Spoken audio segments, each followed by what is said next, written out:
The jobs market generally, the crisis is hitting it hard, isn't it? Right across the UK, though. A new initiative being launched which aims to redeploy people from struggling sectors who've lost their jobs into more in-demand ones. The campaign was originally launched in response to the banking crisis back in 2008. It's been relaunched by James Reed, the chair of Reed Recruitment, whose father, Alec Reed, one of the original founders, family business, still there. Morning to you, James. Hello, good morning, Sean. How's this working then today to somebody who is in that situation where they might have lost their job over recent weeks, or they're just trying to get a job right now? How will this help them? Yeah, the campaign is called Keep Britain Working, and you can find it at keepbritainworking.com. And it's a business campaign. It's been started by 27 different organisations, of which we are one. The purpose of the campaign is really simple. It's to preserve jobs and to protect livelihoods.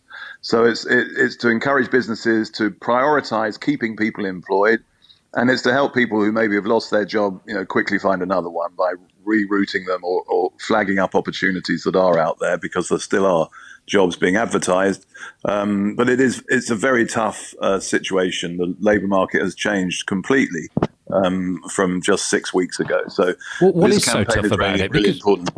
this is what you do anyway, isn't it? You get people into jobs where they're available. So Sure, yeah. But there are just a lot fewer right jobs. There are a lot fewer jobs. So on our website, reed.co.uk, it's the biggest job site in the country. The number of jobs posted last week fell 68% from the same week last year.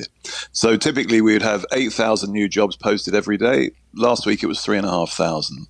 So, that's a big change. But we have repurposed the site so that the jobs that are posted are the ones that are particularly relevant to people looking now.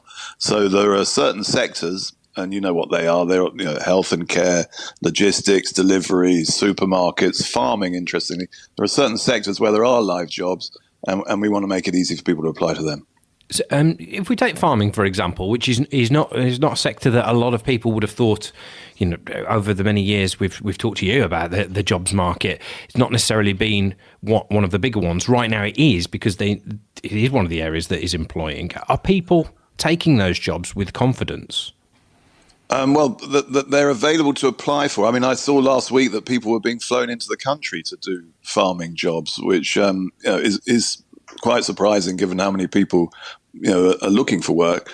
But the farming jobs that are advertised are very seasonal. So the fruits and vegetables need to be picked very quickly. So there might be a problem with logistics and connecting people with those jobs. So making it as easy as possible for people to find things, I think, is an important part of this process, and that's what the Keep Britain Working campaign in part will be doing. Because is that the problem a little bit with this? Is that somebody may have lost their job working on their local high street, and might be a plethora of jobs, working on a farm somewhere. But if they live in the middle of a city, that's just a whole changing life for them. That's, for many people, it's not an easy adjustment to make to just go and start working on a farm somewhere. No, you're quite right. And the most common search that people put in when they look for a job is the location. So, they want a job where they live.